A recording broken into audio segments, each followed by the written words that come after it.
Hello, guys. Welcome, everybody, to Purple Haze Podcast. I am your host, Isaac. Vikings, they fall to 0-2 after losing Thursday night to the Philadelphia Eagles at the Link. Final score, 34-28. This was another frustrating game. The Vikings should have absolutely won this game, but here we are again. Oh, my Lord. I mean, this team just always finds ways to shoot themselves in the foot and lose games. I swear, it feels like a tradition at this point. So let's get into it. Let's get into stats. Time of possession. The Eagles held the ball 19 minutes longer than the Vikings.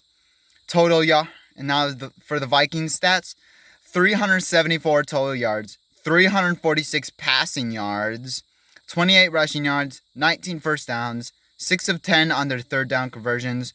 The Vikings forced 1 turnover. The Eagles, 430 total yards, 171 passing yards, 259 rushing yards, 24 first downs, 6 of 14 on the third down conversions. They forced 4 turnovers. We'll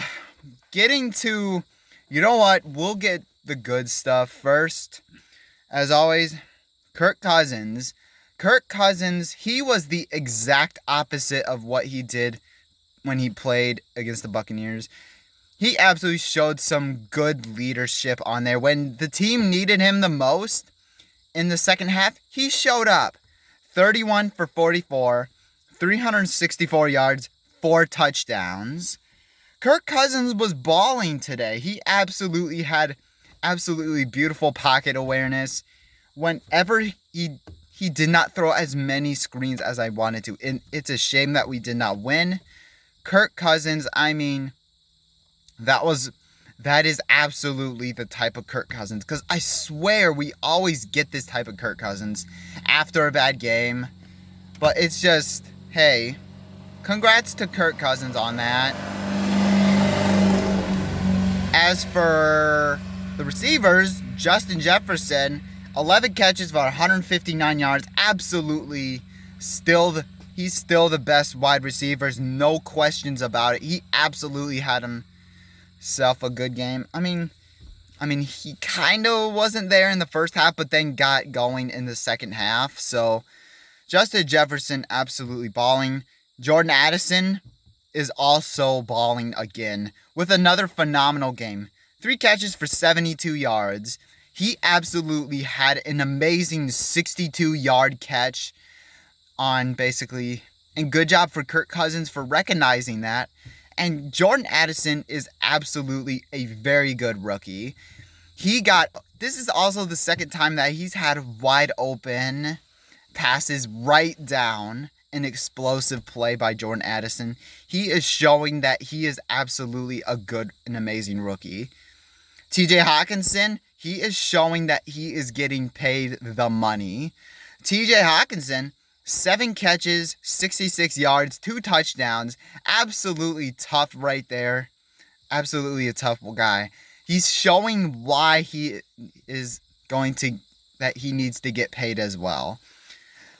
And so KJ Osborne, he had himself an up and down day. Absolutely almost, but Justin Jefferson saved KJ Osborne and bailed him out by getting a first down.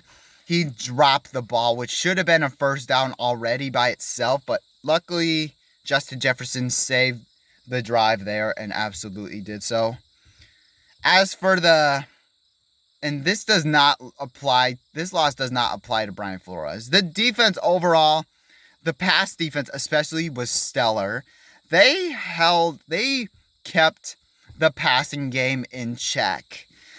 4 sacks on the day for the Vikings front. They did some disguise blitzes to get after Jalen Hurts.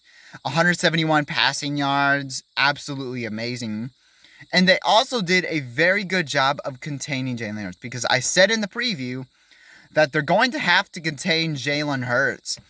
Jalen Hurts only had he had 3 yards per carry. There was at least somebody there. There was at least someone there, linebacker or defensive end or secondary, was always there to get after Jalen Hurts. So the containment was absolutely working, and the passing games was phenomenal. Speaking of that, Danielle Hunter wreaked havoc on that game. He absolutely stood out. He had himself 3 sacks on Thursday. He absolutely did well. This is why he's showing he is the best defensive end of all.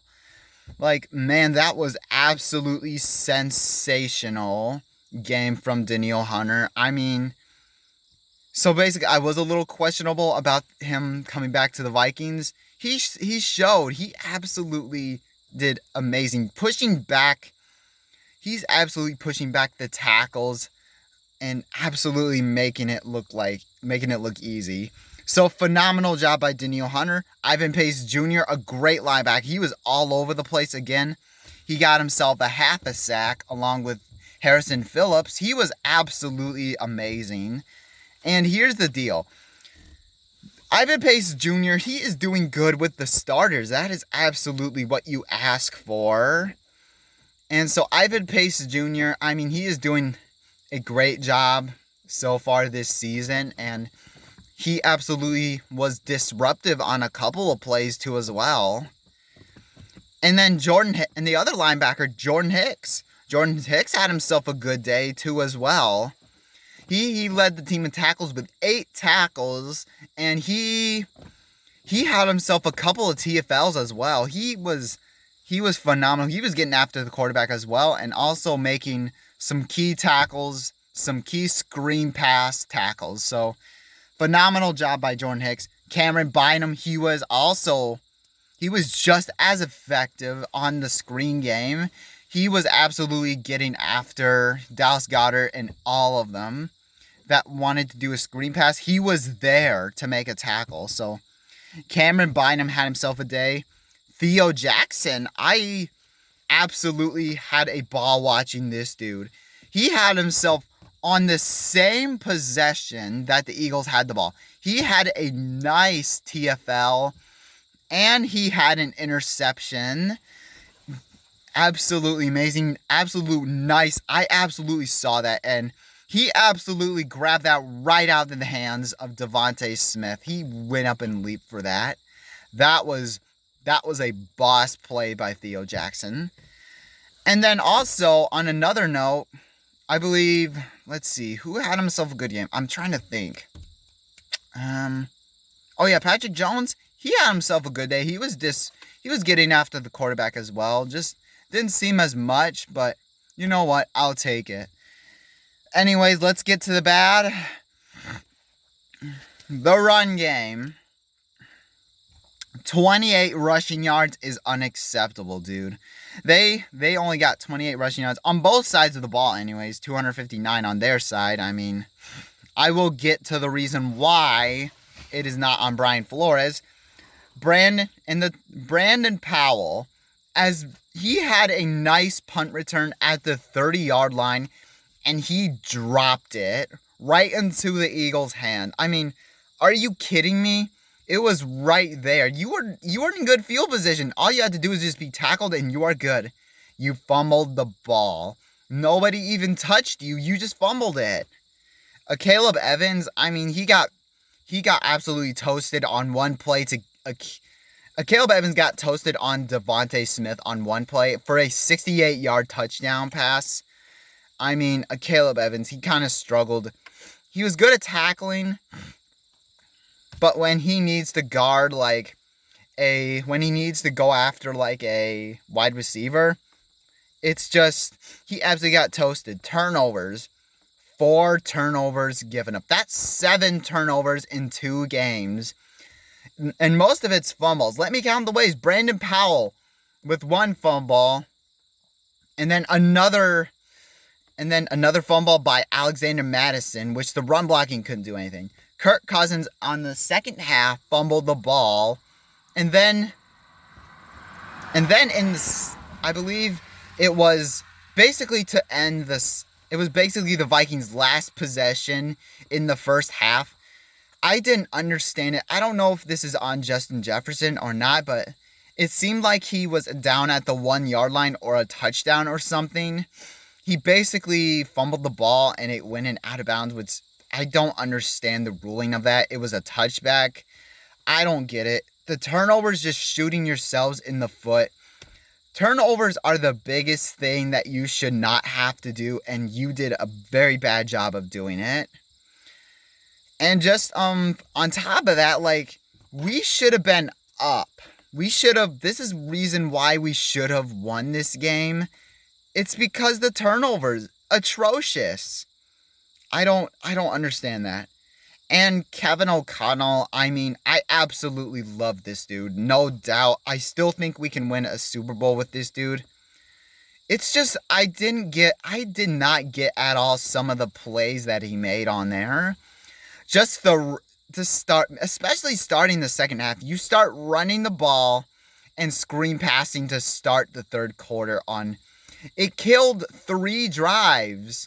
One, which you ran the ball with Alexander Mattison when it wasn't working. Screen passes and the run was not working for the Vikings. Passing the ball was, however, working very fine. It was working really good. And it just seemed like at some points we ran away from it. And I didn't get that at all. And see, Nick Sirianni, take that for example. He ran the ball because we knew we couldn't do it. It's like, okay, the passing game isn't working. We're not going to do it. We're going to try and run the ball until they do stop it. And we couldn't, but I just didn't understand some of the play calling from Kevin O'Connell. Kwesi Adofo-Mensah, I mean, this dude should be on the hot seat. I mean, there's no more excuse. He's the reason why he sabotaged already 2 games of the season. Kwesi, I mean, he is not taking his job seriously. The offensive line, they're the reason why they're the reason why we didn't have a running game at all. Because our interior offensive line stinks, but you chose to do nothing. And on top of that, the run defense, 259 rushing yards. DeAndre Swift had 175 yards with 6 yards per carry. And they have 3 rushing touchdowns. How do you even come back from this? Because the reason why, you want to know why the run game was so atrocious during that time? It's because Dean Lowry was a non-factor in that game. He only had 1 assist. That was it. 0 tackles. You downgraded from that badly? You felt the need to get rid of Dalvin Tomlinson and get Dean Lowry for that. That is unacceptable. I will be doing more on Kwesi Adofo-Mensah on Monday. I will be talking about this specific subject. But Kwesi, he halfway sabotaged this season for 2 games. And listen, okay, let me get to the narrative for just a little bit. But, I mean, the MVP, you know what? I'm going to give the MVP to Danielle Hunter. He wreaked havoc on that defense. I said he had 3 sacks, had some nice TFLs. He had himself a game. I'm going to give it to Danielle Hunter as the MVP for this game. As far as the conclusion, it's just so frustrating. This team is showing they have a lot of talent. They are balling. The defense is playing phenomenal. But it's just, we're just basically shooting ourselves in the foot. 4 turnovers is unacceptable. 7 in 2 games? That's unacceptable, dude. It's just the overall shooting ourselves in the foot, basically, over and over again. Like, it's so frustrating to see. We should be 2-0, and we should have won those last 2 games, but I don't understand what's going on with the common sense that we are having right now at this point. Like, it's just, it doesn't make any sense to me. So, anyways, so thank you guys so much for watching. Make sure you guys hit that like button, hit that subscribe button. We will see you Monday. Bye.